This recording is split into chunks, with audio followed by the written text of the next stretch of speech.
pagbabahagi ng personal information. Yung magiging paraan ko from now on. Kumbaga, before, parang may experience naman yung sisinunod. Ngayon, parang people check. Paano hinubog ng iyong karanasan sa identity ko ang paraan ng paghawak ko ngayon sa iyong personal na information? That's what I said. Mas magiging maingat na ako this time. Mas naniniwala na ako dun sa organization factor. Yung mga gagawin. Tapos hindi na ako magbibigay ng mga OPC. Mayroon bang mga pag-iingat na ginagawa mo ngayon na hindi mo naman naisip bago yung karanasan? Meron.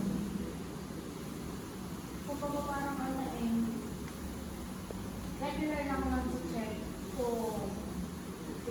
kung may nag-order pa bang iba doon sa Gmail ko, sa account ko, ganyan. And also sa Facebook, kasi doon natin nasabi. And also sa Gcash, nagpalit din pala ako doon ng tip. Kasi nabigay ko ata yung number. Maaari ka bang magbahagi ng isang halimbawa ng sitwasyon kung saan gumamit ka ng pag-iingat upang maiwasan ng